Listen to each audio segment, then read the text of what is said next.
네, 그러면은 시작을 하겠습니다. 네, 기도하고 시작하겠습니다. 사랑과 은혜가 많으신 하나님 아버지, 오늘 구약의 시대별 역사, 성경 공부 또 시작할 수 있도록 은혜를 주시고 또한 시간과 환경과 공간을 주장해 주심을 참으로 감사드립니다. 이 시간을 통해서 하나님의 말씀을 조금 더 구체적으로 또 입체적으로 잘 바라볼 수 있는 눈과 또한 지혜를 하나님께서 공급하여 주심으로 말미암아 하나님의 말씀을 우리가 듣게 되었을 때에 그 말씀에 더 깊이 빠져들고 또 실제적으로 만져지는 것처럼 또한 우리에게 다가올 수 있도록 그 능력과 은혜를 또한 이 시간을 통해서 우리에게 공급해 주시기를 원합니다. 감사드리며 예수님의 이름으로 기도드립니다. 아멘. 네, 잘 지내셨습니까? 네. 네, 저도 잘 지냈습니다. 제 목소리가 지금 거의 돌아왔어요. 그래도 아마 제가 목소리가 되게 안 좋았던 걸 아시는 분도 계실지 모르겠는데 지난주 수요일 설교였거든요. 지난주 수요일 날 설교 때 목이 가려는 차에 그래도 간신히 이제 별로 티 안 나고 잘 했는데 수요일 밤부터 목이 가기 시작해가지고 금요일에는 목이 거의 안 나올 정도로 말소리가 그래가지고 되게 힘들었는데 성도님이 추천해주신 그 이비인후과에 가가지고 거기 약이 세더라고요. 연세 이비인후과요? 거기 말고 김병수 거길 추천해 주셔가지고 시사. 네, 와 거기 약 먹으니까 주사도 벌써 2번 맞았거든요. 이게 먹으니까 괜찮아져가지고 지금 좀 많이 좋아졌고 그래서 이제 제가 또 금요일 날 또 말씀을 전해요. 그래가지고 그때까지는 그래도 잘 회복이 될 것 같다 생각이 다행히 듭니다. 그래서 지금도 다행히 잘 할 수 있게 됐고요. 오늘 2분이 결석을 하시기도 하고 그래가지고 영상을 좀 찍어볼까 해가지고 이렇게 준비를 했습니다. 영상 속에 좀 잘 나오나요? 네. 네. 멋지게. 감사합니다. 멋지게 나온 거니까 감사드리고 오늘 그래서 이제 드디어 시작을 해볼 때 먼저 당연히 이제 퍼즐 맞추는 것부터 또 숙제를 또 잘 해오셨는지 그리고 이전까지 또 하셨던 것들을 또 잘 생각을 하시는지 나시는지를 생각해 보면서 또 이제 먼저 시대별로 쪼로록 맞춰보고 그 다음에는 창조 그리고 족장시대 그리고 답을 말씀드리면 안 되니까 사사시대까지 이렇게 쭉 한번 맞춰서 한번 펼쳐놔 보시기를 바랍니다. 이게 하나하나 둘 때마다 좀 떠오르시죠, 그렇죠? 네. 그때 배웠던 내용들, 또 그때 있었던 일들이.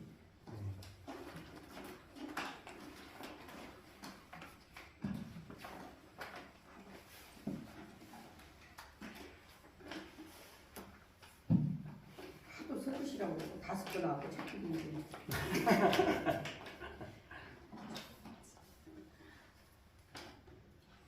이제 강의가 다 끝날 때쯤에는 이제 15주차, 16주차까지인데 이제 벌써 이제 3분의 2 지점으로 퍼즐 맞추는 거는 벌써 오고 있기 때문에 조금만 지나면 이제 다 이제 외우시게 될 거고 이제 맞추는 시간도 아주 빨리 뭐 순서대로 할 것도 아니고 그냥 착착착착 외우시는 순서 지점까지 가시게 될 거예요.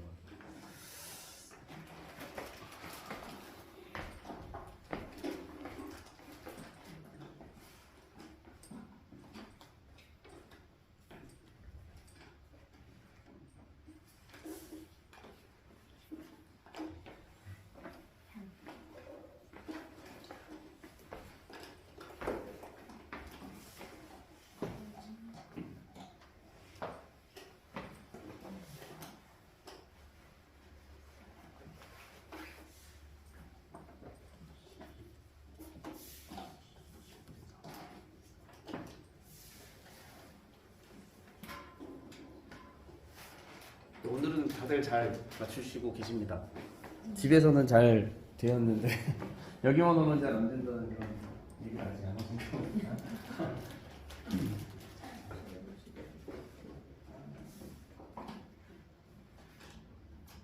되게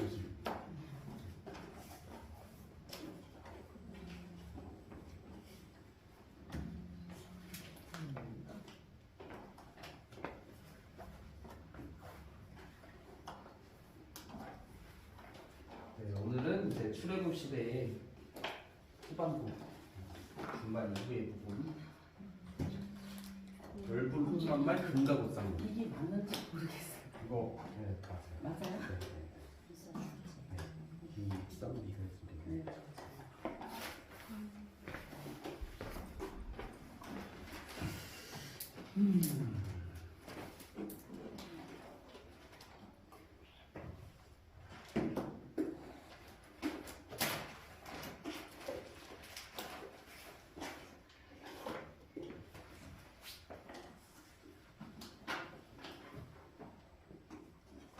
그래서 맞추신 것들이 아직 강의는 안 들었어도 그 뭐 가나안 정복 시대라던가 사사 시대에 대체적으로 어떤 이야기가 나올 것 같다라는 게 짐작이 되시죠, 그렇죠?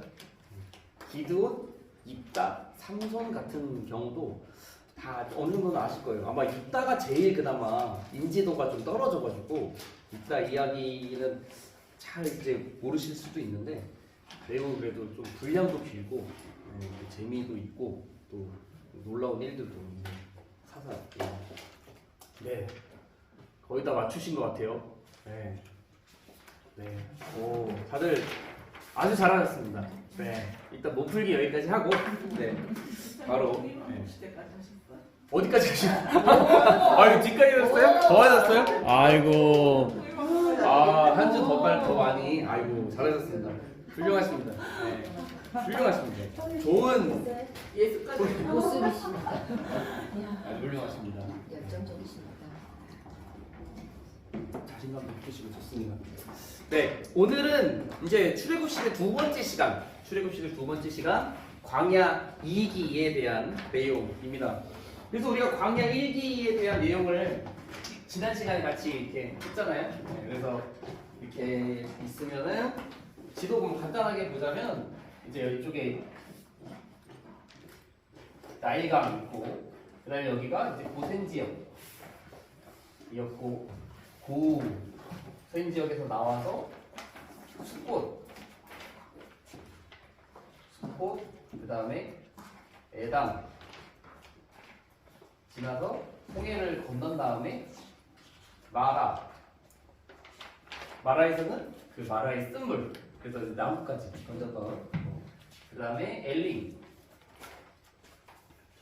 엘림에서는 약간 이제 되게 은혜되는 종려나무 뭐 이렇게 해가지고 되게 편안하게 쉬는 그 장소 잠깐 나왔었고, 그 다음이 조금 내부 쪽으로 들어가서 르비딤이라는 곳이었습니다. 르비딤에서의 사건이 크게 두 가지일까요? 그래서 르비딤에서 이드로, 모세의 장인 이드로가 찾아와서 시보라와 이제 아이들도 오고, 그래서 여기서 이제 군 편성이나 현재에 대해서 조언을 해주던 그런 모습들, 그렇죠? 천부장 500 뭐 그런 거 나와가지고요. 그다음에 르비딤에서 물이 또 발생을 하니까 그걸 보고 또 아말렉이 쳐들어와가지고 또 아말렉과의 전쟁도 있었던 곳이 바로 르비딤. 이 르비딤에서 이제 성경에 보면 15일 좀 있었다라고 이야기를 해요. 15일. 꽤 오래 있었던 편이죠. 여기가 이 고센에서 시내산까지 되게 금방 왔는데도 불구하고 르비딤에서는 약 15일 정도 있었습니다. 그리고 시내산에서는 매우 조금 길게 있는 곳. 그래서 시내산에서 이제 도착해서 이제 십계명도 받고 율법도 받고 언약식도 하고 모세는 하나님께서 가까이 나아갔는데 모세가 더디옴을 보고 금송아지 숭배 사건도 있었고 그리고 나서 모세가 두 돌판 던지고 깨뜨리고 또 백성들도 어느 정도 죽었고요. 그리고 다시 하나님께로 가서 두 번째 언약의 돌판 받고 내려온 다음에 모세 얼굴의 방치에 대한 부분, 그리고 성막을 만드는 부분. 그래서 성막 만드는 게 뭐 되게 길게 나와 있는데 그 부분을 이제 우리가 건너뛰어 버렸고, 그렇게 해서 이제 출애굽기의 마지막 부분까지 해서 광야 1기에 대한 내용들을 우리가 지난 시간에 했었습니다. 그래서 광야 1기와 광야 2기에 분명한 차이점이 있다는 걸 말씀드렸었죠. 기억이 나시죠? 광야 1기는 매우 짧고 그리고 광야 2기는 엄청나게 길지만 둘 다 이적이 등장하기도 하고 비슷해요. 근데 단지 광야 1기에는 하나님의 뭐가 없죠? 심판이 없었어요. 잘나는 대로 하나님께서 주셨고 베푸시고 끝이었는데 이 광야 얘기에서는 오늘부터 보겠지만 심판이 있습니다. 그래서 오늘 제가 나눠드린 거 보시면 하나님의 심판은 막 이렇게 적혀 있는 것들이 좀 있어요, 그렇죠? 심판 1, 심판 2, 심판 1, 심판 2, 심판 3도 있고 이 11장 앞부분에 있는 11장 다베라, 기브로, 푸다와 하세로 이것도 오른편에 다 심판에 대한 내용입니다. 오른편에. 그러니까 하나님께서 분명히 이제 신의 산을 통해서 그곳에서 약 9개월 동안 체류하면서 하나님께서 율법과 법을 다 주셨음에도 불구하고 하나님의 언약 백성이 된 정식으로 언약 백성이 된 이스라엘 백성이 하나님의 말씀에 불순종을 하자 하나님께서 이제 광야 1기 때에는 다 채워주셨지만 2기 때에는 언약 백성으로서의 책임, 그 심판을 반드시 물으셨다라고 하는 부분이 또 이제 중요한 광야 1기와 2기를 나누는 차이점입니다. 그래서 오늘은 재밌어요. 왜 재밌냐? 지도가 좀 많습니다. 이동 경로가 좀 있어요. 그러다 보니까 우리가 잘 아는 내용들도 막 중간중간에 등장을 하고 또 지도 내용도 어느 정도 좀 오늘 많은 곳을 조금 좀 가기 때문에 그렇게 복잡하진 않지만 그래서 좀 내용도 재미도 있었고 저도 이제 중간중간 공부하면서도 되게 재미있게 공부했었던 것 같아요. 그래서 이제 이 제가 나눠드린 프린트물을 보시게 되면은 여기에 맨 앞에 이제 민수기로 시작이 되잖아요. 민수기 1장. 그래서 광야 1기는 이제 뭐 출애굽기라고 보면 되고 광야 2기는 민수기와 신명기를 같이 봅니다. 근데 이제 신명기 내용은 신명기는 모세의 고별 설교, 고별 설교에 대한 내용이기 때문에 스토리적인 이스라엘의 역사와 관련돼서 스토리적인 면은 신명기에는 거의 없어요. 신명기에는 거의 없고 이스라엘의 스토리는 민수기 쪽에 거의 다 적혀 있고 그래서 제가 이제 이 광야 2기를 하면서 오는 시간에도 맨 마지막이면 신명기 34장 모세의 죽음만 신명기 내용을 담았을 뿐이지 나머지는 다 민수기의 내용들로 채워져 있습니다. 네, 민수기 1장 말씀에 보면 이제 출애굽한 지 2년째 되는 날 2월 1일에 인구조사에 대한 내용이 나와요. 근데 이 인구조사는 아직은 솔직히 이제 뭐 광야 1기와 거의 맞다고 보시면 돼요. 1기의 내용이라고 보시면 돼요. 그래서 우리가 이스라엘 백성들이 출애굽했을 때 인원이 몇이었냐라고 하는 부분은 603550입니다. 603550. 장정만 60만 명 우리가 이렇게 얘기하잖아요. 그래서 603550. 그래서 603550 레위인 제외하고 603550이 나왔고 그 부분도 있었고 민수기 중에 또 우리가 기억할 만한 게 3장 말씀 중에 아론의 아들에 대한 부분이 등장을 하거든요. 아론의 아들들. 솔직히 이게 누구 집 아들 뭐 중요하겠느냐 생각할 수 있는데 이 모세의 아들들보다 제가 저번에 말씀드렸던 것처럼 아론의 아들들은 성경 말씀에서 꽤 중요하게 나옵니다. 모세의 아들들은 별로 중요하지 않아요. 그냥 나왔다가 사라져요. 근데 아론의 아들들은 가만히 유심히 그 레위인 앞으로 계속해서 보게 될 제사장들 있잖아요. 우리가 뭐 말씀도 새벽에 읽기도 하고 성경 말씀도 듣지만 제사장이라고 하는 것은 구약시대 끝날 때까지 계속해서 끊임없이 등장하게 되는데 그 제사장 가문 유심히 보면 이 아론의 아들들 중에 누구의 가문의 조상들, 누구의 그런 후손들이냐라고 하는 부분이 중간중간에 등장하기도 하고 매우 중요한 부분이 오늘 이제 강의 후반부에 또 등장을 하기도 합니다. 근데 이 아론의 아들이 4명이 있거든요. 아론의 아들 4명이 있는데 그 4명 중에 2명이 죽는 내용이 이 민수기 3장에 기록이 되어져 있어요. 매우 짧게 첫째 아들과 둘째 아들이 죽어요. 첫째 아들과 둘째 아들이 다른 불을 들여서 죽었다. 여호와께로부터 불이 나와서 제사장의 수행을 잘 하지 못하고 함부로 그리고 잘못된 것을 해서 여호와의 불이 나와서 이 아론의 첫째 아들과 둘째 아들이 죽습니다. 끔찍한 일이 벌어진 거죠. 그리고 셋째 아들, 넷째 아들인 엘르아살과 이다말이 있어요. 그러니까 이제 이 아론의 직계 중에서는 첫째 아들과 둘째 아들이 없는 거고요. 셋째와 넷째만 살아남은 거예요. 직계 아들 중에서. 근데 얘네들 후손들이 어떻게 되느냐가 또 이후의 스토리에서 조금씩 등장을 하게 됩니다. 그리고 날짜가 조금 차이가 있지만 1월 14일 출애굽한 지 2년째 되는 날 1월 14일에 두 번째 유월절을 갔습니다. 출애굽한 지 2년째 되는 날. 그러니까 우리가 시내산에서 약 9개월 정도 체류했다고 했잖아요.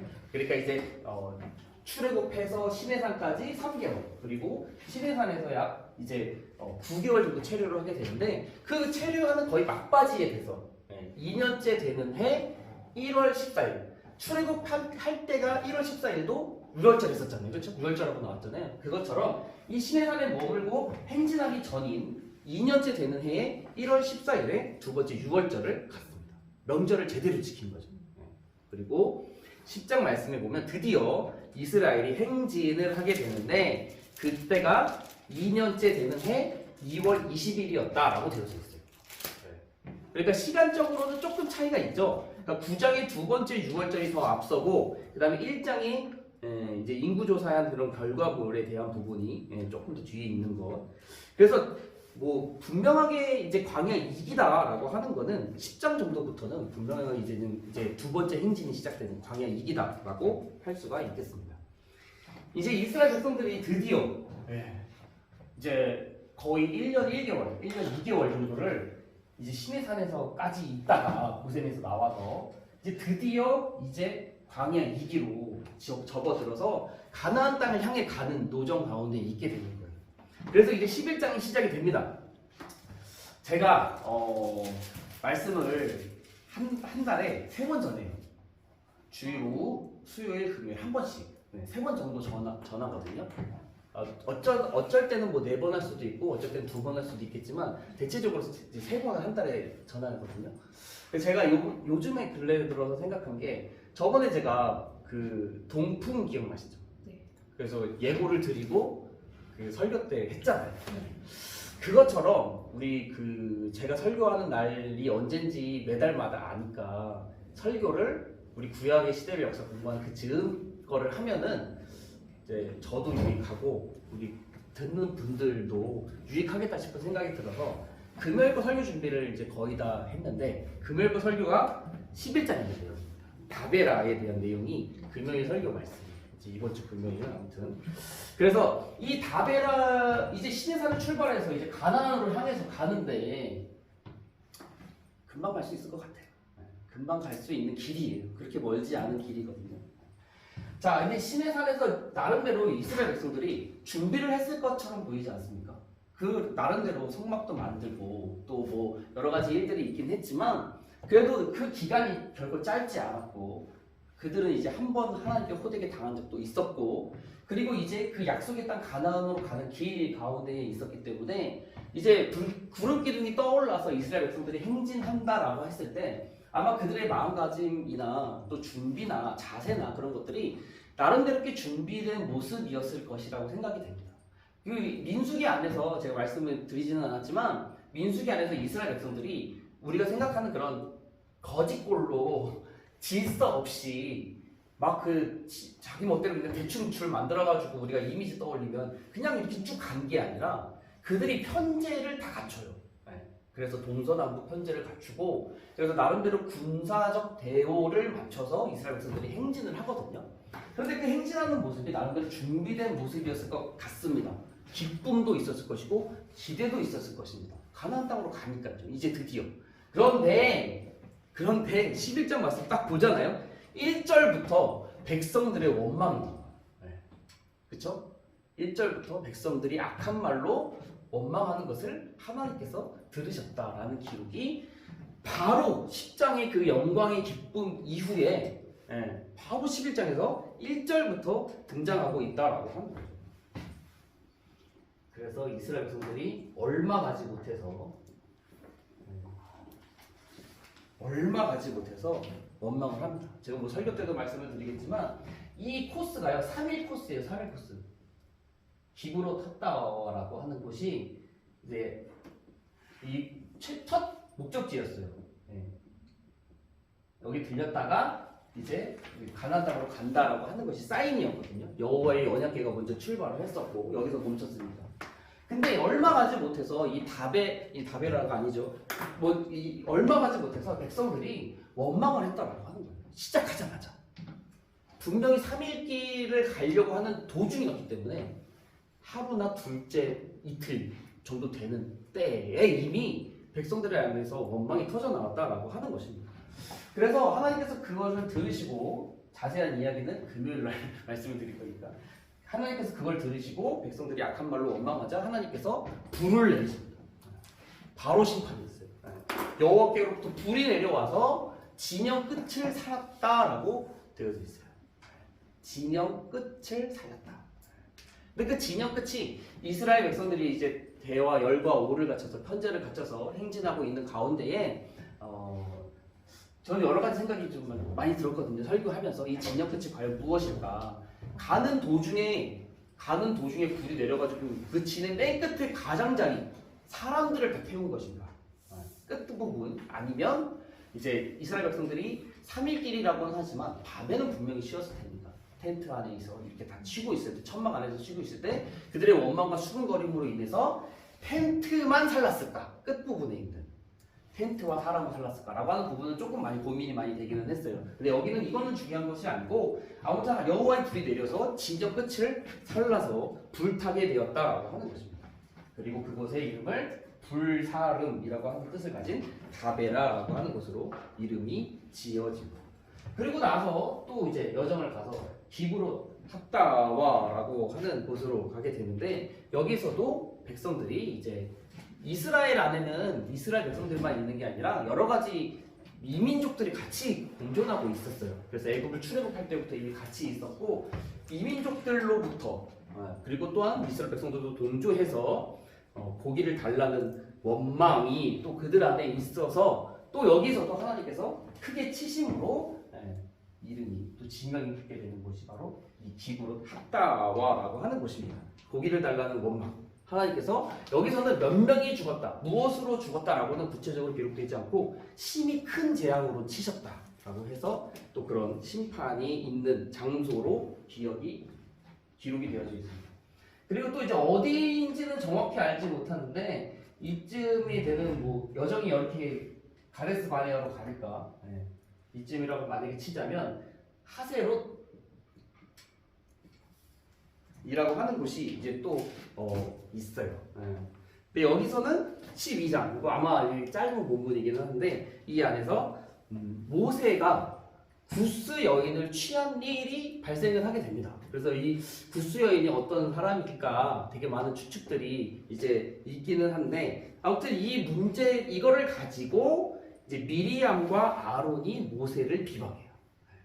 그런데 이 이방인 여인을 취한 것이 그 주가 아니라 이제 우리 중에 누가 더 높으냐 약간 그런 싸움으로 이제 마음 가운데 있었던 거죠. 그렇죠? 그래가지고 하나님께서 셋을 탁 소환을 하셔가지고 내가 모세와는 대면해서 그에게는 직접적으로 말을 하는 자다라는 것을 하나님께서 밝히시고 모세의 권위를 세워주신 이후에 맨 처음에 이 미리암과 아론이 모세를 비방하고 나중에는 심판은 미리암을 받거든요. 문둥병이 걸려서 진 밖에서 7일간 격리했다가 다시 돌아오게 되는데 아마도 이제 학자들이 보기에는 미리암과 아론이 함께 동조해서 모세를 비방했다가 여호와의 영광이 임하자 아론이 이제 움치로 들고 회개하고 아론은 뒤로 빠진 것 같아요. 그래서 끝까지 이제 그런 마음을 품었던 미리암에게만 심판이 임한 것이 아닌가.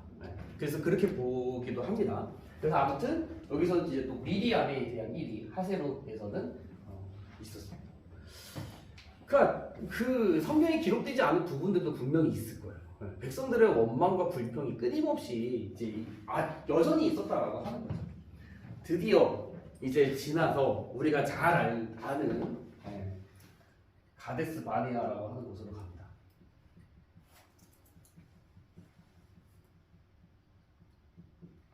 이 가데스 바네아는 별표를 쳐야 돼요. 별표를 쳐야 돼요. 이 가데스 바네아라고 하는 곳이 매우 중요한 장소입니다. 왜냐하면 이곳에서 가나안으로 정탐을 보내게 되잖아요. 그 가나안에 들어가기 위해서 맨 처음에 이제 교두보로 삼은 곳, 이제 광야와 그 가나안 땅이라고 하는 곳에 약간 경계에 위치한 곳, 그리고 매우 이스라엘 백성들이 머물기도 괜찮은 곳. 약간 그런 이미지가 들어요. 이제 여기를 지나서는 이제 가나안 지경이다라고 하는 거죠.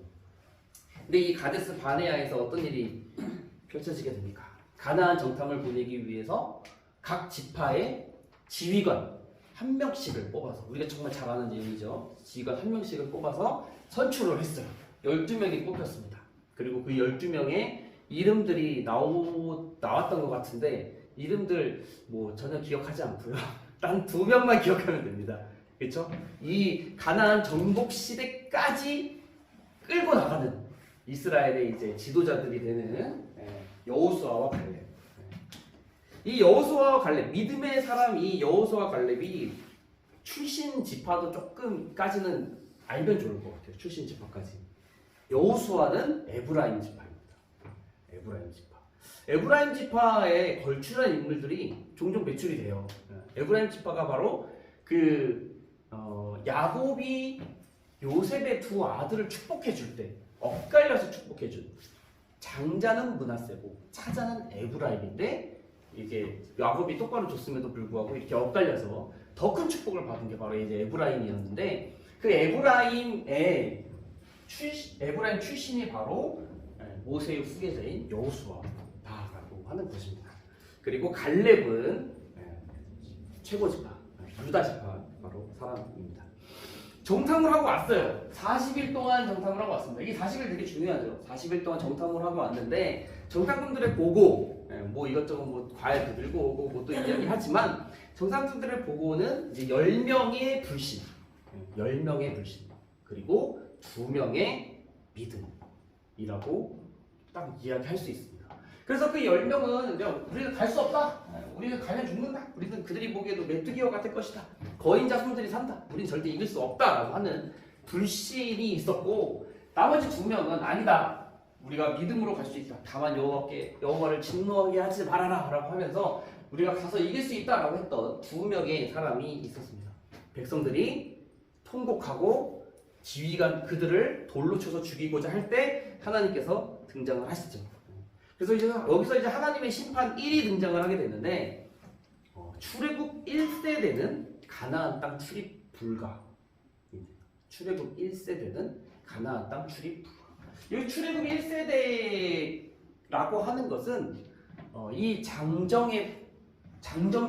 603550이라고 말씀드렸죠. 603550. 얘 장정들은 가나안 땅에 못 들어가다라고 하는 거예요. 가나안 땅에 못 들어가. 여기서 계수된 사람들, 장정들. 그래서 여기서 603550 중에 딱 들어간 사람이 2명밖에 없어요. 우리가 최종적으로 잘 알고 있지만 방금 말씀드렸던 여호수아와 갈렙 외에는 다 죽고 이 603550 그리고 이 장정으로 계수되지 않아서 이 어린 자녀들 그리고 나중에 좀 이야기하겠지만 이 40년의 광야 기간 동안에 출생한 애들, 그러니까 출애굽 2세대만 들어가게 된다고 하는 거죠. 그래서 처음에 저 어렸을 때는 이 부분 조금 많이 헷갈렸었는데 이제 좀 알게 된 부분이 아마 헷갈리신 분도 계실 수도 있어요.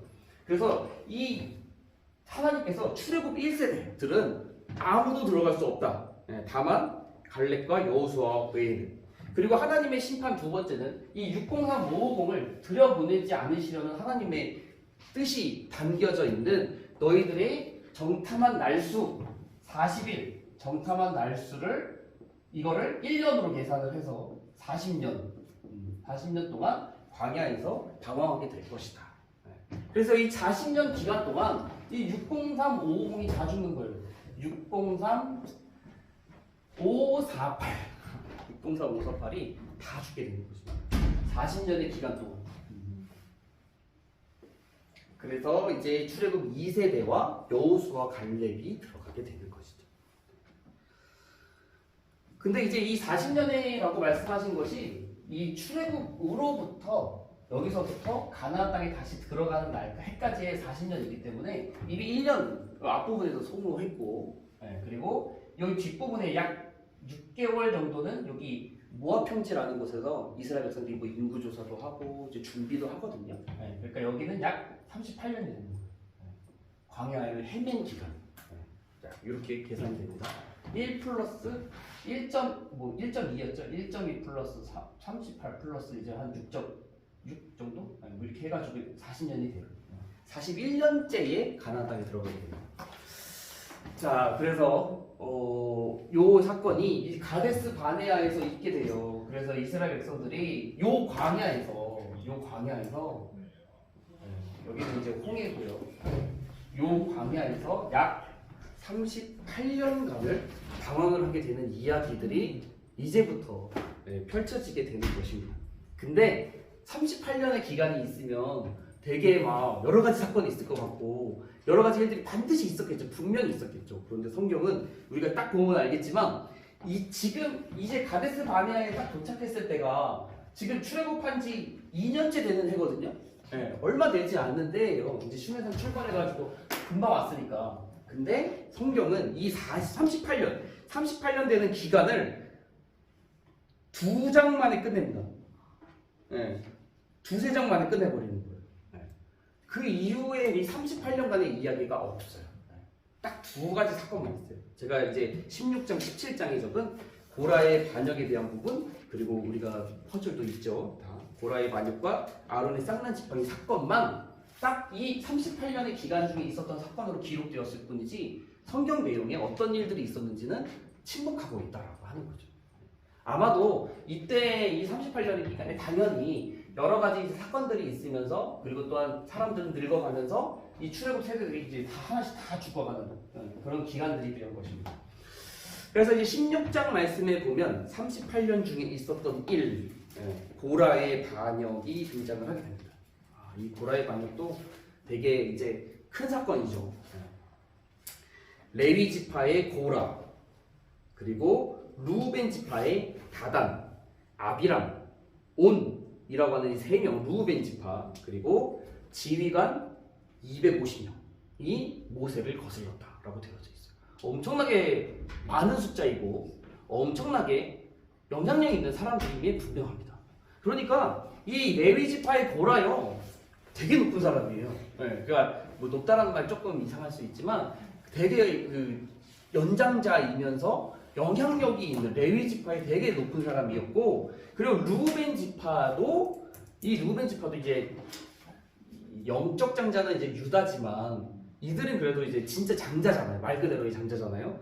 이 루벤 지파의 다단, 아비람, 온 역시도 이름이 기록된 것으로 보아 분명히 영향력이 있는 사람들일 것입니다.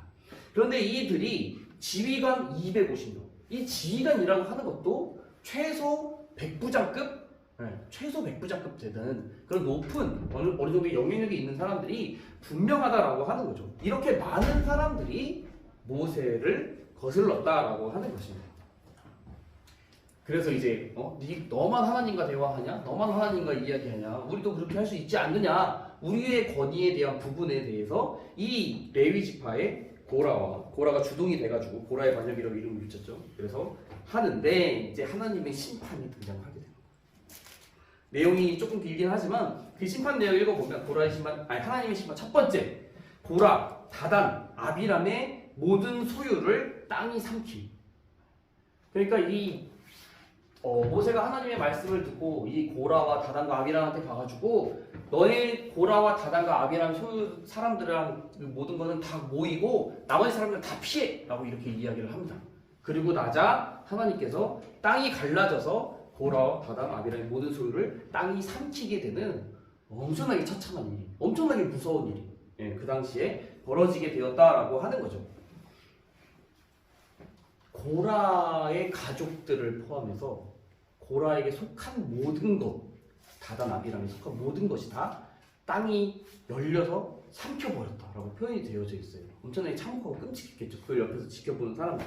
근데 여기에서 한 가지 은혜가 있습니다.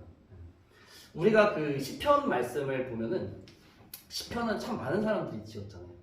그래서 시편은 다윗이 엄청나게 많이 지었긴 했지만 솔로몬도 짓고 또 뭐 몇 개는 또 이제 모세도 있고 이름이 불분명한 그런 시편들도 좀 있습니다. 그 중에서 고라의 자손이 지은 시가 있어요. 고라 자손이 지은 시가 꽤 있습니다. 그리고 그 중에 제가 좀 좋아하는 게 83편, 시편 83편인가 하는 말씀인데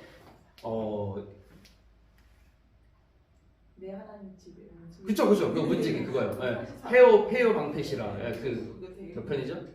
84편. 34입니까?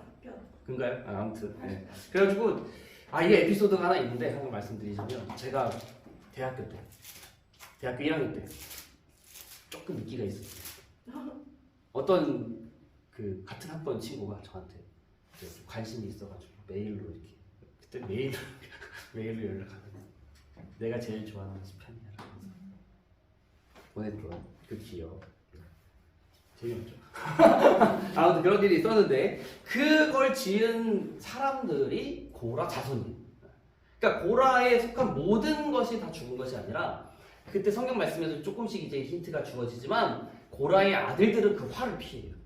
그러니까 고라에 그 동조하지 않았다라고 하는 거죠. 고라의 아들들은. 그래서 고라에 다 망할 때 고라의 아들들은 피신했고 고라의 자손들은 그것을 교두보 삼아서 그리고 그것을 경각심을 가지고 하나님 집에 문지기로 있는 것도 감사하고 기쁨입니다라는 고백이 그래서 나오게 된 것이고 그래서 그런 시편도 짓게 되고 고라 자손이 그렇게 명맥을 이어가게 되는 것을 성경 이후에도 볼 수가 있습니다.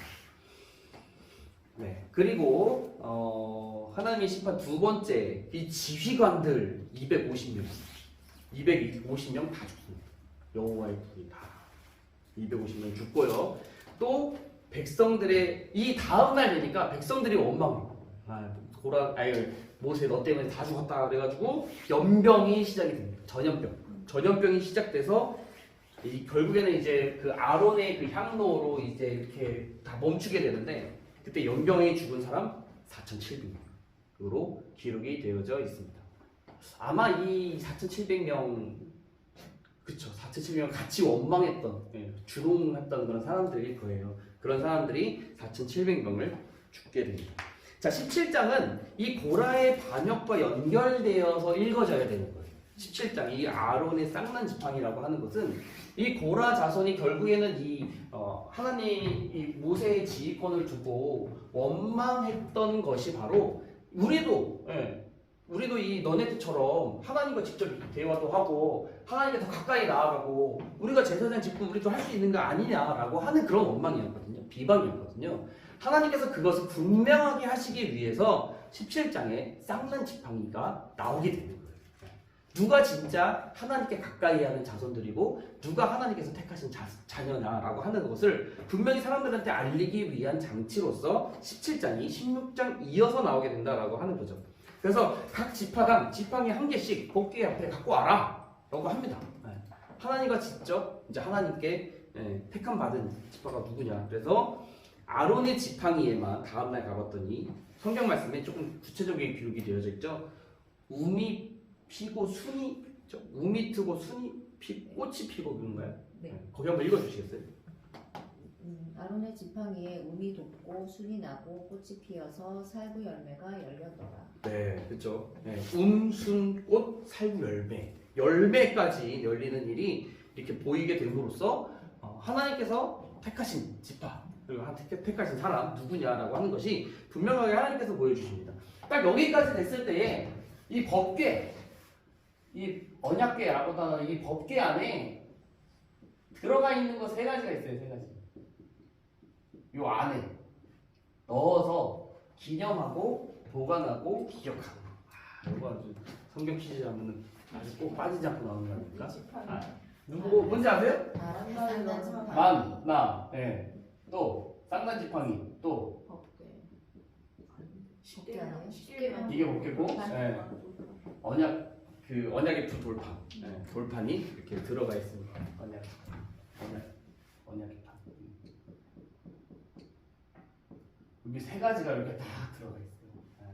하나님께서 이 출애굽 시대 때 하나님께서 이스라엘 백성들에게 놀라운 능력으로 봉급해 주시고 주셨던 그것들이 이 세 가지를 이스라엘 백성들이 언약궤 안에 넣어놓고 기념했다라고 하는 거죠. 기억했다라고 하는 거죠. 자, 여기에 되면 이제 갑자기 20장으로 넘어가면서부터 18장, 19장에서 이제 이게 율법들 나오거든요. 근데 이 20장으로 딱 넘어가면서 딱 그 20장 1절에 첫째 달에 되어져 있죠. 20장 1절 첫째 딸에. 근데 이 첫째 딸이 몇 년 첫째 딸이냐? 40년 첫째 딸. 40년 1월이에요. 그러니까 갑자기 38년 확 건너뛰고 40년 첫째 딸. 이 첫째 딸이 의미하는 해가 40년, 출애굽한 지 40년 첫째 딸. 40년째 되는 해 첫째 딸을 의미합니다. 그러니까 엄청나게 시간이 확 지나고 버린 거예요. 그 38년에 대해서는 되게 간단하게, 되게 짧게 또는 없이 이렇게 삭제해서 바로 40년째 1월로 넘어가게 됩니다. 자, 이 20장이요. 엄청나게 큰 사건들이 있습니다. 20장.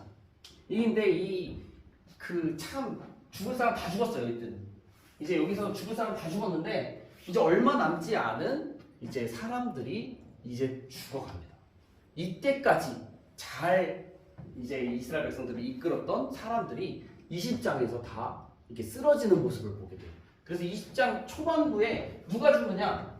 여기서 이제 38년 지났다가 다 죽고 가데스 바네아에서 미리암이 죽게 됩니다. 미리암 되게 장수하셨겠죠. 미리암이 드디어 여기서 가데스 바네아에서 죽게 되고, 근데 이 20장의 백성들의 원망이 또 한 번 시작이 되는데 이거 되게 중요한 장면이죠. 물을 내어 마시게 하라 라는 원망. 아마도 이게 이스라엘 백성 38년 중에 380번 이상 원망했을 거예요. 이 가데스 바네아에서 물을 주어 마시게 하라라고 하는 이 백성들이 원망이 또 미리암이 죽은 이후에 벌어지게 되는데, 이때 하나님께서 물을 주심으로써 결국 이 물이다 뭐 이런 이야기가 있지만 이때 모세의 불순종이 등장해요. 참 지금 딱 때를 보면은 모세가 이때 하나님께 불순종만 하지 않았으면 이제 바로 이제 가나안으로 진격하러 들어가거든요. 그러니까 가나안 땅으로 갈 수 있었는데 이 모세가 불순종을 함으로써 하나님의 영광을 가리고 그래서 가나안 땅에 들어가지 못한다라는 말씀을 하나님께 듣게 됩니다. 그러니까 이 모세가 저는 되게 조금 안타까웠어요. 모세가 지금까지 이스라엘 백성들이 이렇게 잘 이끌었는데 모세가 참 진짜 대단하지 않았습니까? 이스라엘 백성들이 원망하고 불평해서 다 죽이려는 하나님을 중보기도를 통해서 이 금송아지 사건 때도 이스라엘 백성들을 위해서 중보기도를 했었고 도우기도를 했었고 그 이후에도 정말 훌륭한 리더였는데 이 한 사건 때문에 하나님께서 모세를 가나안 땅으로 들이지 못한다라고 말씀하신 것이 저는 사실 처음에 볼 때는 되게 가혹하게 느껴졌거든요. 안 그러세요? 그렇죠. 그렇죠. 솔직히 이게 막 확 와닿지가 않는 내용이라 저도 이 부분을 좀 이제 보게 되더라고요. 근데 여기에 보면은 그 말을 잘 읽어보면 모세가 이 38년을 지나고 40년째 되는 이때에 모세가 하나님 앞에서 되게 교만해진 모습이 많이 보이게 되더라고요. 그러니까 거기 모세가 되게 크게 노하고 화를 내는 장면이 등장하잖아요. 근데 그때 딱 읽어보면 이 모세가 하나님과 자신을 우리라고 친대요. 우리. 하나님과 아론과 그 리더들을 다 같이 하나님과 자신을 약간 우리가 너희에게 물을 내어 마시게 하랴라고 하는 그런 약간 모세의 교만적인 부분들도 그 안에서 등장을 하게 된다라고 하는 거죠. 그리고 하나님께서 명하신 방법대로 하지 않고 이 반수를 세게 두 번인가 치게 됨으로써 하나님께서 분명히 이제 하나님의 영광을 높이는 방법으로 하나님께서 하나님의 영광, 오직 하나님만 영광을 받으시는 방법으로 하나님께서 이스라엘 백성들 분명히 물을 낼 수 있음에도 불구하고 모세가 나의 힘으로 나의 능력으로 내가 지시하고 명령할 때 물을 내게 한다라고 하는 그런 교만의 모습들도 이 사건에서 조금 볼 수 있게 되게 된다라고 하는 거죠. 그러니까 학자들은 되게 이 부분을 모세가 많은 부분 진짜 선을 넘었다라고 표현을 하더라고요. 하나님의 영광을 가리는 선을 넘은 행위를 그가 했고 하나님의 진노를 사게 되었다라고 표현을 하게 됩니다. 그러니까 모세 입장에서는 이제 제가 생각하기에는 참 안타까운 일이긴 하지만 모세가 그때 당시에는 정말로 하나님의 영광을 좀 많이 가려버린 자기의 영광을 드러낸 자기가 그런 권세를 가지고 있고 자기가 명할 때 물을 낼 수 있는 약간 그런 교만의 모습이 그에게 분명히 있었다라는 부분을 학자들은 지적을 합니다. 그래서 모세가 가나안 땅에 들어가지 못한다 이야기를 듣게 되고 이때 에돔 여기서부터 이제 여러 가지 또 일들이 재미있는 일들이 발생을 하게 되죠.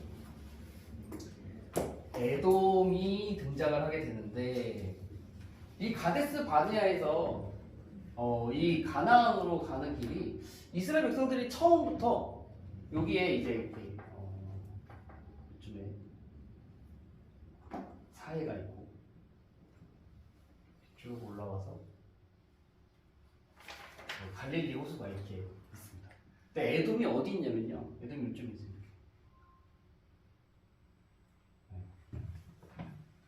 여기 지도가 여기 조금 작으니까 좀 크게 다시 그리겠습니다. 이쪽에다가.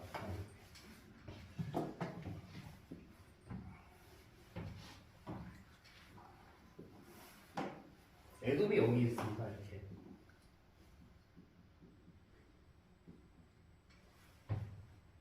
그래서 에돔이 여기쯤에 또 이렇게 있는데요. 이 에돔을 지나서 가려고 해요.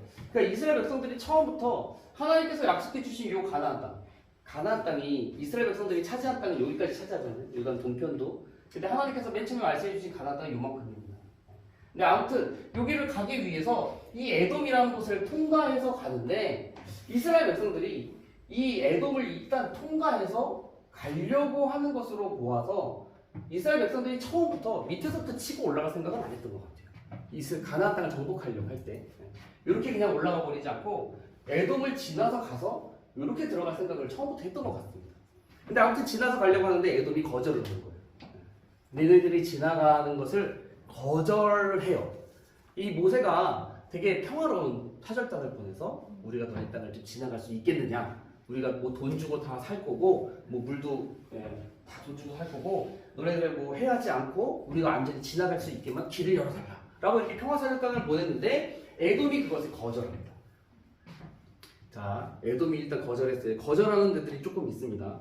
에돔이 거절을 하고 그때 다음이 아론이 죽게 돼요. 아론.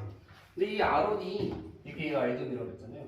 아론이 어디서 죽게 됐냐? 호르산에서 죽게 된다고 하는데 제가 이제 이거 성경 지도 좀 많이 찾아봤는데 이 호르산의 위치가 불분명해요. 어떤 데는 좀 다른 데 있고 어떤 데는 다른 데 있고 하는데 가까운 데에 있는 호르산이 있는 곳도 있더라고요. 지명 중에 제가 좀 뭐 이렇게 두 가지를 좀 집중적으로 봤는데 가까운 곳에 호르산이 있는 곳이 있기는 했었습니다. 그래서 아론이 호르산에서 죽게 되고 이제 에돔을 통과해서 갈 수 있지만 못 간다고 하니까 돌아가잖아요. 이게 돌아가야 되는데 성경에 보면은 여기 홍해 끝부분에 여기가 지명이 에시온 게벨이에요. 에시온 게벨. 그런데 이 에시온 게벨이 이름이 되게 조금 독특하긴 하잖아요. 근데 이 에시온 게벨이 항구 도시가 됩니다. 나중에 솔로몬 시대에 있는 항구 도시가 돼서 솔로몬이 이 항구 도시를 만들고 무역을 하게 되는 일이 성경에 기록이 되어져 있어요. 근데 아무튼 이 에돔을 통과해서 갈 수가 없으니까 이 에시온 게벨로 밑으로 내려가서 이렇게 돌아가게 되는 거예요. 이렇게 돌아가게 됩니다. 자, 돌아서 가는데 에돔 위에 여기에는 아몬, 여기는 모압. 그러니까 여기에 모압이라는 나라 있고 이렇게 반으로 갈라서 여기가 암몬, 여기가 아모리, 여기가 바산이. 아무튼 그림이 그렇습니다. 근데 이 에돔을 통과해서 이렇게 쓱 가는데 에돔을 통과해서 가다가 이제 백성들이 여기서 또 원망을 하죠. 백성들이 원망하는 이유가 에돔을 땅을 우회하는 길로 인하여 원망했다라고 되어져 있어요. 그러니까 이스라엘 백성들이 이렇게 쉽게 갈 수 있는 길을 에돔이 막으니까 이 에시온 게벨까지 밑으로 쭉 내려갔다가 에돔 나라를 국경을 따라서 이렇게 위로 올라가다 보니까 이 길로 인해서 불평과 원망이 나왔던 것으로 보이죠. 그래서 에돔 땅 우회하는 길로 인해서 백성들이 원망을 하게 됩니다. 그래서 우리가 잘 아는 대로 하나님께서 불뱀을 보내시게 되죠. 그리고 그 불뱀을 보내시면서 또한 모세의 기도를 통해서 노뱀을 만들어서 장대 위에 달면 그것을 보는 자마다 낫게 될 것이다 라고 하는 일이 바로 옆에서 이어지게 됩니다. 이 노뱀과 불뱀 정말 잘 아시는 내용일 것 같아요. 여기서 잠깐 쉬고, 잠깐 쉬고 또 다시 이어서 더 이제 여러 가지 재미있는 이야기들이 있으니까 잠깐 쉬고 이어서 진행하도록 하겠습니다.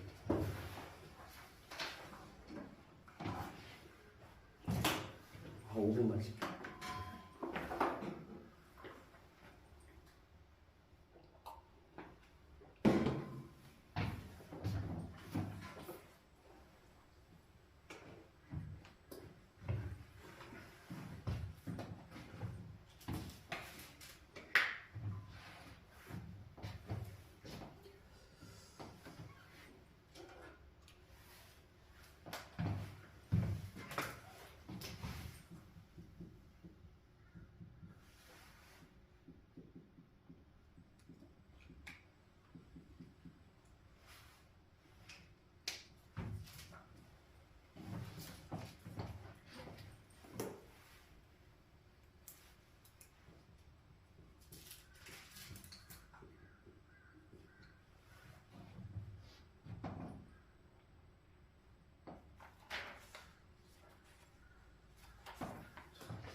이스라엘이 들어가는 곳에 이 엄청 많죠. 주변 나라들이 많은데 얘네들을 다 평정하면 더 좋겠다는 생각하게 되잖아요. 그렇죠? 차라리 얘네들 그냥 더 죽이고 더 다 없애버려가지고 조금 더 넓게 땅을 가지거나 여기까지 이렇게 막 차지하고 막 이렇게 하면 좋을 것 같은 생각이 들어요. 왜냐면은 이 하나님께서 그 좀 넓은 땅을 더 주시면 좋을 것 같은데 얘네들이 끝까지 살아남거든요.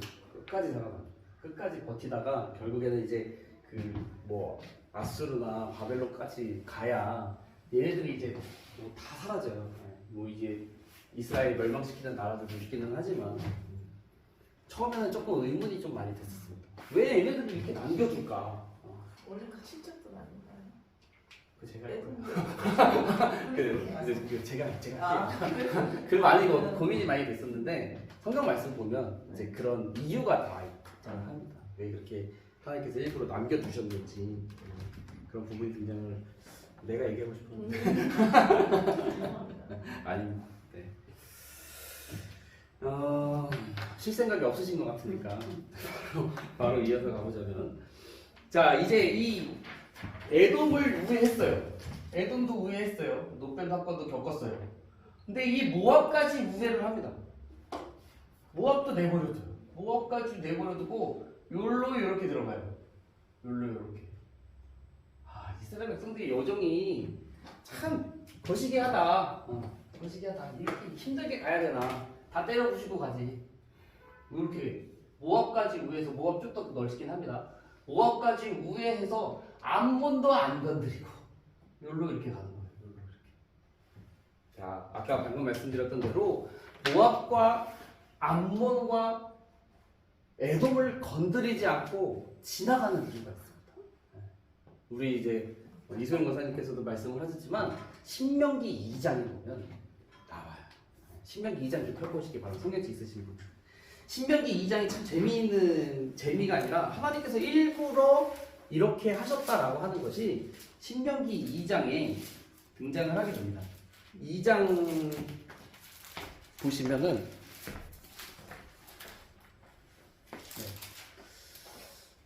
제가 읽어드릴게요. 여기 저 줄도 적어놓으셨네요. 여호와께서 내게 이르시되 9절 모압을 괴롭히지 말라 그와 싸우지도 말라 그 땅을 내가 내게 기업으로 주지 아니하리니 이는 내가 롯 자손에게 아르를 기업으로 주었음이라 말씀하고 있고 여기 암몬 19절 암몬 족속에 가까이 이르거든 그들을 괴롭히지 말고 그들과 다투지도 말라 암몬 족속의 땅은 내가 내게 기업으로 주지 아니하리니 이는 내가 그것을 롯 자손에게 기업으로 주었음이라 되어져 있고 또 한 군데가 더 있어요. 세 군데. 모압, 암몬, 에돔도 등장을 합니다. 에돔도 에서에게 기업으로 주었습니다. 신명기 2장에 등장을 해요. 하나님께서 이 에돔과 모압과 암몬 어떻게 보면 언약 자손에서 떨어져 나간 족속들이잖아요. 그렇죠? 이 에돔 같은 경우는 에서의 후손들이 바로 이 에돔 족속이 된 것이고, 이 암몬은 롯의 큰 딸이 롯과 아들을 낳아서 된 족속이고, 이 모압은 롯의 둘째 딸이 롯과 결혼해서 낳은 아들이 이제 이런 족속인데, 언약 자손에서 빗나간, 어떻게 보면 빗나간 족속들인데 하나님께서는 이들에게도 긍휼을 베푸시고 은혜를 주셔서 존속하게끔 하셨다라고 하는 거죠. 이스라엘 백성에게 가나안 땅을 주기로 하신 하나님께서 이 에돔과 모압과 암몬은 건드리지 말아라, 그들을 내버려 두고 그들을 치지 말아라 라고 하나님께서 분명히 말씀을 하셨다라고 하는 것입니다. 그래서 여기서 어디가 남아요? 이제 이 아몰이랑 바산이 남잖아요. 그쵸? 그 당시에 이 지역을 차지하고 있었던 이 아모리와 바산에 대해서는 하나님께서 말씀하시지 않으셨어요. 아마 이 가나안 족속들에 되게 포함된 것으로 보입니다. 그래서 이 아모리를 들어가게 되는 거예요. 아모리로. 그래서 여기 다 피해서 이 암몬과 모압 사이길로 이스라엘 백성들이 하나님의 말씀에 순종해서 그리로 지나갔다라고 하는 것입니다. 자, 아모리 땅에 도착을 했습니다. 힘들게 잘 피해서 경계길로 아모리 땅에 갔더니 아모리 왕 시혼이 있어요. 시혼, 이름이 시혼이에요. 아모리 왕 시혼이 여기도 이스라엘 백성들이 우리가 지나갈 수 있게 해달라 하는데 거절하는 것뿐만이 아니라 반격을 해서 전쟁 준비를 하고 이스라엘과 싸우러 나와요. 성경 말씀에 이 아모리 왕 시온과의 전쟁을 되게 짧게 표현하고 있습니다. 아모리 왕 시온이 의기양양하게 나오겠지만 순식간에 멸망해버려요. 그래서 아모리가 멸망을 해버립니다. 바로. 아모리는 바로 사라져요. 아모리 대전에서 이스라엘이 승리하고 아모리 왕 시온도 죽게 됩니다. 그래서 이 참 재미있는 게 그 아모리 나머지는 지나갔잖아요. 나머지 땅. 그러니까 에돔과 암몬은 지나갔지만 이 아모리에 점령하고 전쟁에서 이기고 나서 성경 말씀에 보면 아모리에 이스라엘 백성들이 거주했다라고 되어져 있어요. 거주했다. 그러니까 이스라엘 백성들이 여기 다 피해 온 다음에 아모리 전쟁에서 승리한 이후에 이스라엘 백성들이 이 땅에 거주했다라고 성경 말씀에서 기록하고 있는 걸 보게 됩니다. 그러니까 분명한 차이가 있죠. 지나왔다, 내버려뒀다, 거주했다. 자, 이 아모리 왕 시온, 제가 성경 말씀이 되게 짧게 기록했다고 했지만 엄청나게 강력한 나라였던 것이 분명합니다. 왜냐하면 어디서 이걸 찾을 수 있냐면요, 이 나중에 이스라엘 백성들이 가나안 정복 시대로 넘어가게 되면서 그 요단강 건넌 다음에 여리고성을 만나게 되잖아요. 근데 그 여리고성의 기생 라합의 말을 통해서 이 아모리 왕 시온이 얼마나 대단한 왕이었는지를 엿볼 수가 있다고 하는 거예요. 그래서 이미 그 전에도 이 가나안 지역 요단강 서편에 사는 이 사람들이 이 이스라엘 백성들이 출애굽해서 하나님의 뜻대로 여기까지 와서 아모리 왕 시온, 바산한 옥인데, 얘는 이름이 옥인데 왕 이름이 옥인데, 얘네들 격파한 것 때문에 간담이 높고 정신을 잃었더라라고 기록이 되어져 있거든요. 그러니까 그 이유가 성경에서 되게 짧게 기록이 되어져 있지만 이 아모리 왕 시온과 바산한 옥이 가진 권세가 엄청나게 막강했다라고 하는 것을 알 수 있는 거죠. 요단 서편 나라들이 다 긴장하고 정신을 잃고 다 막 거의 포기 직전까지 가게 되니까요. 자, 그래서 이제 아모리 땅 점령하고 거주했다라고 되어져 있는데, 이 이스라엘 백성들이 이렇게 가니까 이 바산한 옥이 긴장이 되는 거예요. 이제 걱정이 되는 거예요. 이제 얘네들이 우리 차례다 이제는. 이 아모리 땅까지 우리 이 바산한 옥과 여기는 되게 친하기도 했었고 라이벌이기도 했겠지만 내 밑에 있는 이 아모리 왕 시온 죽고 다 격파당해가지고 이스라엘 백성들이 여기 거주하니까 얼마 됐는지 모르지만 이 바산한 옥이 얼마나 걱정이 되고 긴장이 됐겠습니까? 이스라엘 백성들이 이 바산으로 좀 올라오니까 이 바산 옥이 이미 전쟁 준비를 했어요. 그냥 뭐 다 필요 없이 전쟁 준비를 하고, 성경 말씀에 에드레이라고 하는 곳에서, 에드레이, 이 바산의 경계에 약간 좀 밑에 쪽이긴 합니다. 이 에드레이에서 전쟁 준비를 하고 이미 대진을 각오를 하고 준비를 하고 있었어요. 근데 여기서 이스라엘과 격돌을 하게 되는데 성경에서도 매우 짧게 바산한 옥과 바산의 모든 부대가 싹 정리가 됩니다.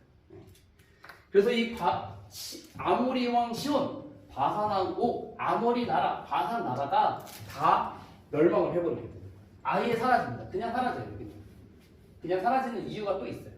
아무튼 그냥 사라지고 버리게 돼서 이 아모리와 바산은 그냥 지도상에서 사라지는 나라가 되버려요. 아예. 바산왕 오기 전쟁. 여기서 이제 또 제가 또 성경 집중해서 읽어봤어요. 여기 나라들은 지나갔잖아요. 분명히 지나갔어요. 하나님의 말씀에 순종해서. 이 아모리 땅은 점령 이기고 나서 거주했다고 되어져 있어요. 그래서 제가 이 바산에는 전쟁에서 이기고 나고 뭘 했을까라고 기록을 열심히 봤더니 여기는 전쟁에서 이기고 나서 여기는 점령했다라고 되어져 있더라고요. 기록이 민수기 점령했다. 그러니까 거주했다라는 건 비슷한 거잖아요. 그렇죠? 그쪽에 정착했다, 거주했다라고 볼 수가 있습니다. 자, 지금 보니까 이스라엘 백성들이 참 그 하나님의 말씀 잘 들으면요, 하나님 말씀대로 순종하고 믿음이 있으면요, 어려운 문제가 그냥 한 줄로 끝나요. 그냥 한 줄로 끝나요. 뭐 준비하고 자신할 거 없어요. 확신을 갖고 믿음을 갖고 나아가면 그냥 그 어려운 문제 한순간에 그냥 탁 풀려나가기를 보게 되지만 원망하고 불평하고 고통에 겨워하고 불신하면 엄청나게 큰 시련과 엄청나게 긴 시간과 엄청나게 힘든 그런 일들을 다 겪게 되고 어려움에 빠지게 된다라는 것, 지금의 우리 동일하게 적용되는 말씀이 아닌가 생각을 해봅니다. 아무튼 이 아모리 땅과 이 바산 땅을 점령하고 나니까 이번에는 어디에서 또 쪼르냐? 모압이 건드리지도 않은 건데 모압이 바짝 긴장한 거예요. 이번에 모압은 바로 여기 밑에 여기 있는 나라. 하나님께서 건드리지 말아라, 이제 모압은 내버려둬라 라고 하신 이 모압이 바짝 긴장을 하게 됩니다. 이번에는 내 차례인가 보다. 이스라엘 백성들이요, 여기에 그 터전을 여기다 잡거든요. 여기는 모압이 밑에 있고 여기가 아모리 땅임에도 여기 이름이 모압 평지예요. 이름은 모압 평지입니다. 그러니까 여기가 이 사해랑 이 요단강이 있는 곳에 매우 근접해 있는 아주 좋은 땅, 넓은 땅, 아주 기름진 땅, 이스라엘이 얼마 없는 모압 평지고, 여기가 좀만 지나면 여기에 여리고가 있거든요. 여기는 또 여리고 평지라고 불러요. 이 길갈도 여기 있고, 아무튼 여기가 되게 비옥한 곳이지. 딱 비옥해 보이죠? 바다도 있고 강도 만나니까. 아무튼 이 모압 평지에 딱 머물고 있는데 이 모압왕 이름도 헷갈리죠? 발락이 이제 두려운 거예요. 아모리 왕 죽었죠. 바산 왕 죽었죠. 얘네들이 그러니까 전에 우리나라는 그냥 쓱 지나갔는데 했는데도 불구하고 이제 자기네 차례가 아닐까라는 두려움에 빠지게 돼서 스토리가 자연스럽게 이렇게 이어지게 되는 것입니다. 발람이라고 하는 선지자를 불러다가 저주를 하고 약간 우리나라 치면 구슬해야겠다라는 생각을 그가 가졌던 것으로 보입니다. 그래서 발람에게서 이제 사절단을 보냈는데 발람이 거절을 하죠. 근데 거절을 2번을 합니다. 성경 보면은 2번을 하고 2번 거절한 이후에는 하나님께서 발람에게 말씀하시는데 어떻게 말씀하시냐? 네가 가서 내가 이르는 말만 해라 라고 하나님께서 발람에게 말해서 발람 선지자가 발락의 수락을 듣고 허락하고 이제 모압 땅으로 가게 됩니다. 근데 이제 발람의 축복 대한 내용인데 이제 좀 길게 되게 길게 되어져 있는데 내용은 그거죠. 저주하라고 시켰더니 저주하라고 시켰더니 축복을 하는데 이게 매번 반복이 됩니다. 매번 반복. 하나님을 찬양하는 이스라엘 백성들이 이길 것이다라고 하는 그런 축복. 이러고 이제 발람이 사라지면서 24장이 끝나게 되는데 25장에 딱 가서 보면은 이 모압에서의 음행 사건이 있어요. 근데 이 모압에서의 음행 사건이 어디냐? 이 모압 평지에 시딤이라고 하는 곳이 있습니다. 시딤. 이스라엘 백성들이 모압 평지 시딤에 있을 때 모압 여인들과 음행하였더라라고 되어져 있습니다. 근데 이거요, 나중에 알고 보면 이거 누가 계획했는지 아십니까? 나중에 그냥 발람이 계획한 거예요. 발람이 요거를 발락에게 제안을 했겠죠. 이 최초 시안자가 최초 제작한 사람이 이거를 제작한 사람이 발람이라고 되어져 있습니다. 발람의 꾀. 아마 발락에게 그렇게 제안했던 것으로 보여요. 이스라엘이 모압 여인들과 음행하여 하나님의 진노를 받아서 그들로 망하게 했으면 좋겠다라고 하는 계획을 이 발람의 꾀가 등장을 하게 됩니다. 그래서 그걸 듣고 이제 이렇게 잔치를 벌이고 그렇게 했던 것으로 보여요. 그래서 이스라엘 백성들이 이 모압 여인들과 이 음행을 하게 되는 일이 발생을 하게 되죠.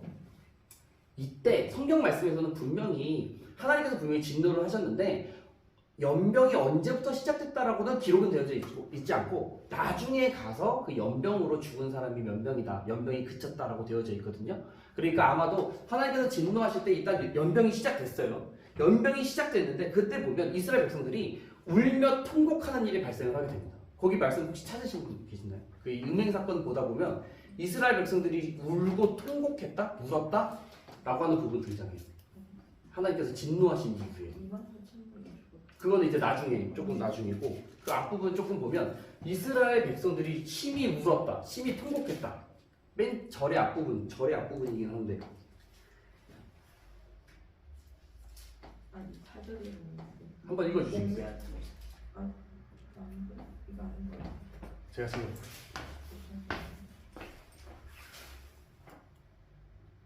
여기죠. 6절. 이스라엘 자손이 온 회중의 회망문에서 울 때에 아마도 이때 전에 이미 전염병이 시작되니 이스라엘 백성들이 그 음행을 멈추고 하나님께 울며 회개하는 내용인 거예요. 전염병 사건이 터지니까 음행하던 중에. 그런데 그 이후에 뭐라고 되어져 있습니까? 정신 못 차린 사람이 등장을 하는 거예요. 아직도 전염병이 시작돼서 사람들이 죽어나가는 판국에도 정신을 못 차린 사람이 등장하는데 그 사람이 시므리였다라고 되어져 있습니다. 근데 이 시므리가 또 이름도 지파 이름이 비슷해요. 시므온 지파 사람이에요. 시므리. 그리고 시므리가 고스비라고 하는 여인, 나중에 이름이 밝혀지는데 고스비라는 여인이랑 또 음행하러 천막으로 들어가는 것이 내용이 나오게 되고, 이때 여호와의 그 진노의 심판의 주체, 도구로서 누가 등장하느냐? 여기서 비느하스라는 사람이 등장합니다. 이 비느하스가 누구냐? 아까 제가 그 아론의 첫째, 둘째 죽었고 나답, 아비후 죽고 셋째, 넷째 엘르아살, 이다말 남았다고 했잖아요. 그 엘르아살의 아들이 셋째 아들의 아들, 아론의 셋째 아들의 아들 비느하스. 근데 비느하스가 참으로 이제 시므리와 고스비를 둘이 같이 꿰어서 딱 죽이게 되는 일이 발생을 하게 됩니다. 근데 하나님께서 이것을 되게 기쁘게 여기셨다라고 하는 거죠. 나의 진노를 그들 가운데서 그 의분을 참지 못하고 하나님의 영광을 가리는 자를 심판한 비느하스에 대해서 하나님께서 기뻐하시면서 무엇이라고 말씀하시냐면, 네가 영원한 대제사장의 그 계보를 네 자손들이 얻게 될 것이다라는 말씀을 하나님께서 하신다라고 하는 거죠. 그러니까 그 이다말도 있지만 하나님께서 택한 영원한 대제사장의 계보는 이 비느하스의 열심을 본 하나님께서 비느하스 너의 가문에게 영원한 대제사장의 그런 계보를 있게 해줄게 라는 것을 하나님께서는 말씀을 하셨다라고 하는 것입니다. 이것이 어떻게 성취가 되느냐, 나중에 사무엘상 가게 되면 사무엘이 어렸을 때 제 대제사장이 엘리라고 하는 제사장이에요. 엘리의 두 아들도 되게 형편없었는데 그 엘리 제사장이 딱 그때 빼고는, 엘리 제사장이 대제사장이 그때 빼고는 나머지 대제사장 라인은 다 비느하스 라인입니다. 그래서 나중에 제가 이제 학자들 위해서 성경까지 찾아보니까요, 대제사장이 사라지게 되는 신약 시대까지 비느하스 라인을 쭉 타고 내려오다가 아예 제사장이 사라질 때까지 비느하스 가문이 영원히 계속해서 대제사장 라인을 갖게 되는 그런 은혜가 이때 이 사건을 통해서 얻게 되었다라고 하는 거죠. 그리고 전염병으로는 결국 24,000명이 여기서 죽게 됩니다. 아마 이 24,000명이 딱 죽음으로써 이 초기에 말했던 이 사람들이 아마 다 죽었을 것으로 보여요. 네. 그래서 이때까지 거의 다 이제 광야 이제 출애굽 1세대들은 다 죽게 되고 이제 이 모압 평지에서 드디어 26장에 가면 인구조사 두 번째 인구조사를 하게 되는 거죠. 가나안 땅에 입성하기 전에 이스라엘 자손을 계수하는 일이 26장에서 있게 되는데 이때 몇 명이 계수가 되느냐? 601730 장정 601730 명수 보면 별 차이 없죠, 그렇죠? 비슷하죠. 거의 비슷해요. 몇 명 차이 없어요. 조금 줄었어요. 조금 줄었지 명수는 얼마 차이가 없었다라고 하는 것입니다. 그런데 이 인구조사 하면서 되게 그 증감한 그런 지파들이 있어요. 인구수가 증감한 지파. 엄청나게 이제 뚝 떨어진 지파가 있는 반면에 엄청나게 불어난 지파들도 있고 여전히 원래 불었다 원래 많았는데 계속 많은 지파들도 있습니다. 저 솔직히 다 모르는데요. 많이 증가한 지파는 므낫세. 많이 증가한 지파 엄청나게. 그리고 원래 많았는데 이번에도 많은 지파는 유다입니다. 아무튼 전 이 정도만 기억하고 있어요. 잘 몰라요. 나중에 땅 보면 알겠지만 이제 땅 지파 그 땅을 분배받을 때 인구수도 약간 비례돼서 되거든요. 나머지 지파들 다 조금씩밖에 이렇게 받지 못하는 거 보면 걔네들은 이제 인구수가 많이 감해졌거나 약간 그렇겠다라는 추측을 또 나중 가서 다시 한번 해볼 수 있습니다. 그 인구조사는 이 모압 평지에서 가나안 입성 전에 이제 전초 기준으로 삼았던 이 모압 평지에서 인구조사를 하게 됩니다. 27장의 말씀에 보면 모세의 후계자 이제 모세의 뒤를 이어서 여호수아가 이스라엘의 지도자가 된. 근데 이게 신명기 31장에서도 동일하게 거의 유사하게 등장을 하게 됩니다. 제가 이제 솔직히 신명기 열심히 읽지는 않았어요. 이제 스토리가 빠져 있기 때문에. 근데 신명기 요번에 보니까 모세가 한 번 더 하나님께 간구하던 장면이 있기는 하더라고요. 가나안 땅을 볼 수 있게끔 들어갈 수 있게끔 하나님께 기도하는 장면이 있는데 하나님께서 모세에게 너는 이 일로 다시 나에게 말하지 말라라고 하나님께서 거절하시는 내용도 있고 그때 이후에 이제 여호수아를 지도자로 세우게 됩니다. 자 이제 31장 가서 보면 전쟁 이야기가 하나 더 있어요. 미디안과 전쟁하라. 이 미디안과 전쟁하라라고 하는데 이 미디안은 어떻게 보시면 되냐면 미디안은 그냥 그 전쟁하는 주체에서는 모압이라고 보시면 됩니다. 그냥 모압과 전쟁하라라고 하는 거예요. 모압과 전쟁하라. 모압과 왜 전쟁하라라고 했냐? 발람 사건, 음행 사건, 여호와의 그 거룩성을 훼손한 계획을 한 그리고 그렇게 그 실행한 그래서 거룩성을 훼손한 그 모압과 전쟁하라라고 하나님께서 말씀을 하세요. 근데 지금 딱 보면 이 에돔 모압 한번 건드리지 말아라 말씀하셨잖아요. 근데 저는 이걸 어떻게 풀었냐면 전쟁을 해요. 대승을 거둡니다.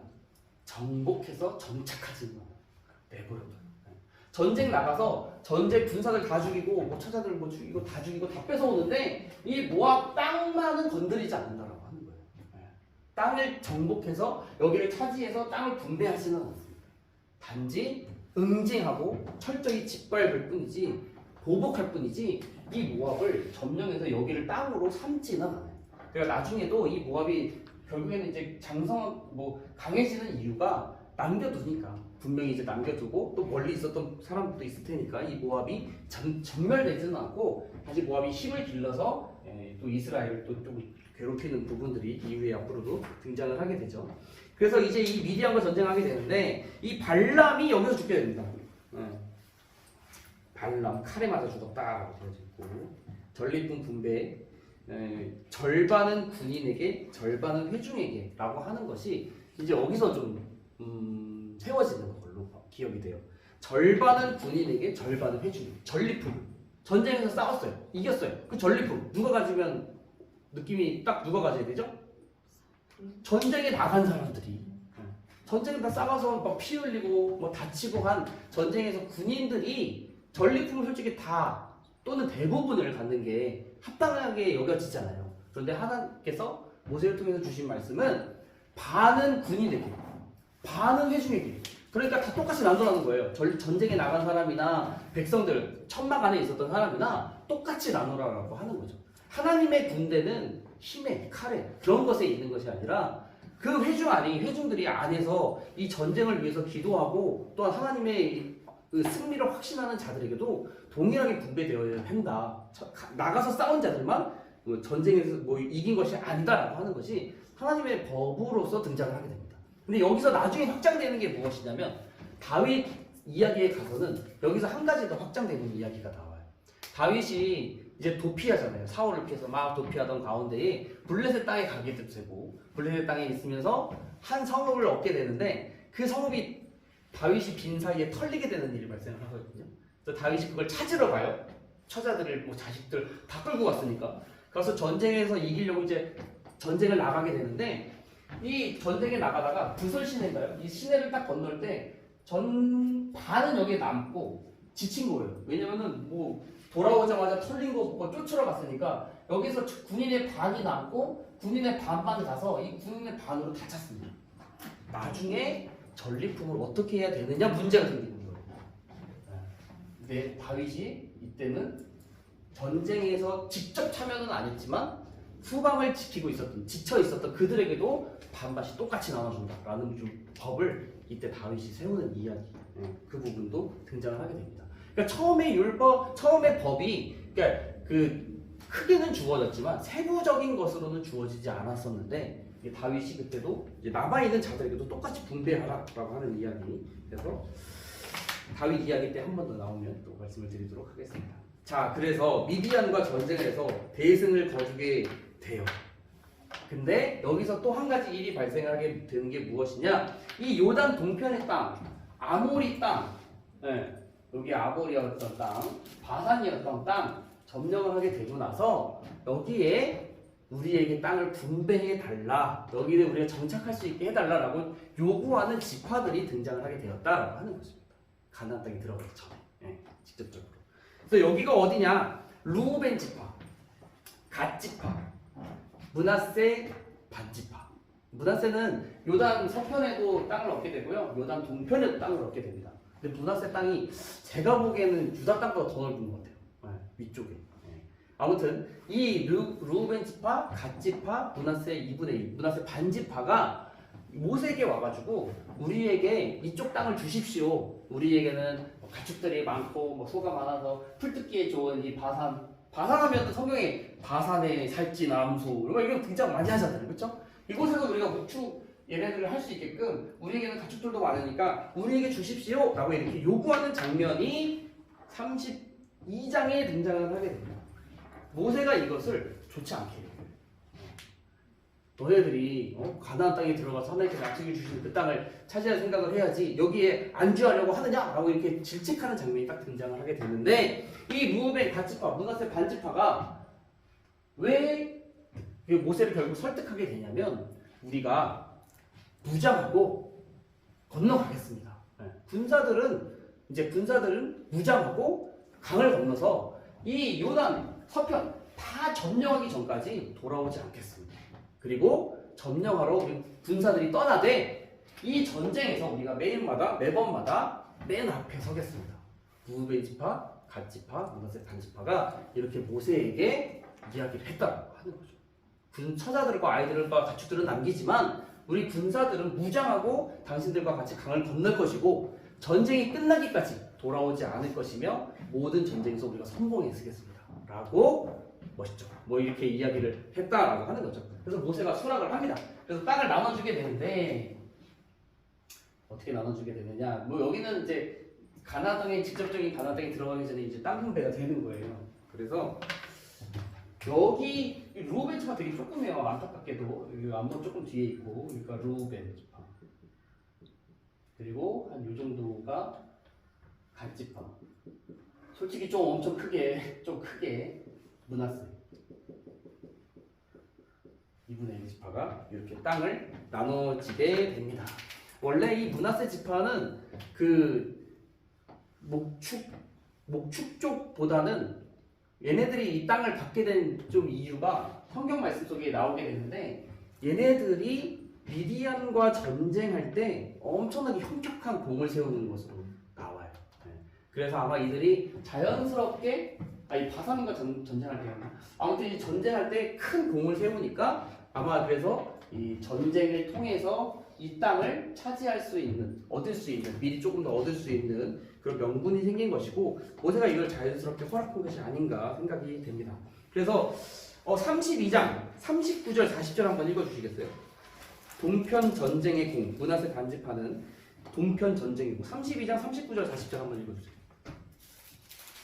므낫세의 아들 마디의 자손은 가서 길르앗을 쳐서 빼앗고 거기 있는 아모리인을 쫓아내매 모세가 길르앗을 므낫세의 아들 마디에게 주매 그가 거기 거주하였다. 전쟁에서 공을 크게 세웠던 것으로 보입니다. 여기 아모리 지역, 바산 지역 있는 데서 그래서 이 므낫세 지파는 좀 땅도 받고 그래서 이제 양쪽에 땅을 잇게 되는 일이 또 되었다라고 하는 거죠.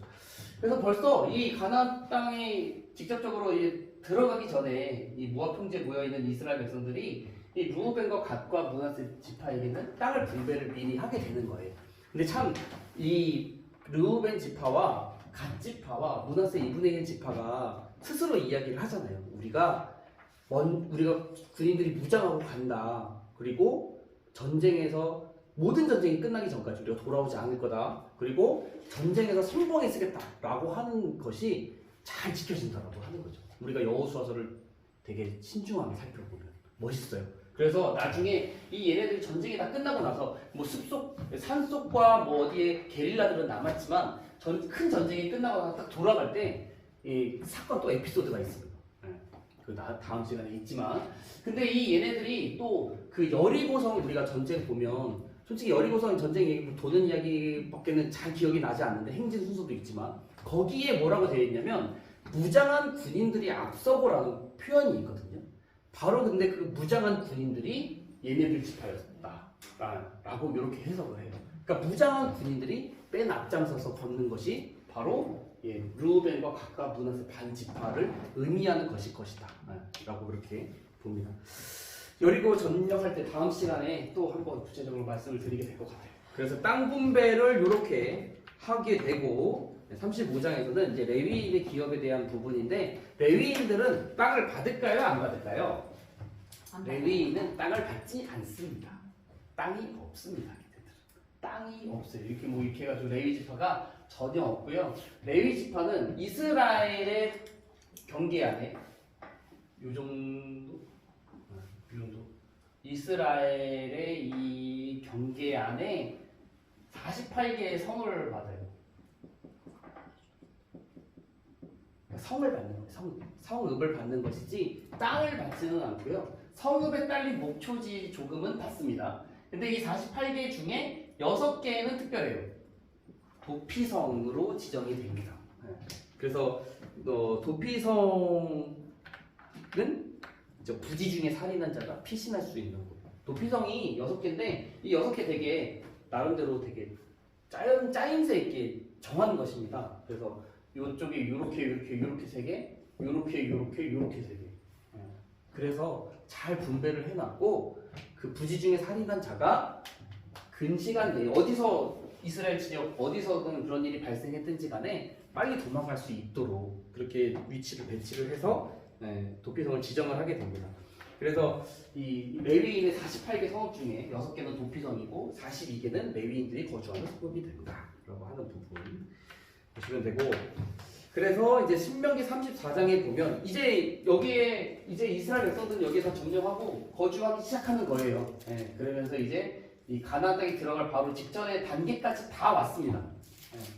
다음 시간에는 이제 가나안 정복 시대의 일이 시작이 되는 것이고 이때 모세가 드디어 직전에 눈앞에 두고 죽게 되는 것 신명기 34장에 기록이 되어져 있습니다. 그래서 모세가 비스가 산 꼭대기 느보 산의 비스가 산 꼭대기예요. 그러니까 비스가 산이 따로 있는 게 아니라 느보 산의 정상들 중에 비스가 산 꼭대기가 있는 거거든요. 느보 산이 어디 있느냐? 여기쯤에 있더라고요. 이쯤에. 요즘에 느보산, 정상, 비스가 산 꼭대기 여기에서 모세가 120세의 나이로 죽게 됩니다. 죽을 때까지 기력이 세하지 않았다라고 하는 것도 있고 또 어디서 죽었는지 아무도 찾을 수 없었다라고 하는 내용도 그 안에 담겨져 있죠. 네, 그래서 이스라엘 백성들은 이 모압 평지에 머물면서 이제 모세도 죽었고 이제 드디어 여호수아가 후계자가 되어져서 여호수아를 리더로 1세대도 다 죽었고 이제 2세대들과 함께 가나안 땅에 들어갈 준비를 하고 있는 장면이고 그래서 다음 시간에는 드디어 이제 요단강 도하 준비 그리고 요단강 도하 그 요단강에서 있었던 일 그리고 중부 전투, 남부 전투, 북부 전투, 땅 분배에 이르는 그 내용까지 다음 시간과 다다음 시간 이게 두 번에 걸쳐서 나눠서 진행을 하도록 하겠습니다. 네, 오늘 배우신 내용에 대해서는 또 제가 오후에 또는 내일까지는 늦어도 오후에 꼭 보내드리고요. 그리고 그 퍼즐 우리 잘 하고 있는데 한 시간 한 타임 또 나가서 또 외워야 되니까 지금 저희가 사사시대까지 했잖아요, 그렇죠? 사사시대까지 했는데 최지 집사님이 또 먼저 이렇게 한발 떼셨는데 또 떼셨으니까 그리고 또 해야 되니까 통일왕국 시대까지 외워오도록 하겠습니다. 통일왕국 시대는 쉽습니다, 그렇죠? 그래서 이제 통일왕국 시대를 통일왕국 시대의 왕은 3명이지만 통일왕국 시대를 연 사람까지 해서 4명이고 통일왕국 시대를 여는 사람 사무엘 선지자가 첫째 초대 왕이었던 사울에게도 기름을 붓고 둘째 왕이었던 다윗에게도 기름을 붓거든요. 사무엘, 사울, 다윗, 솔로몬 사다솔 뭐 이렇게 해서 외우시면 됩니다. 네, 오늘도 수고 많으셨습니다.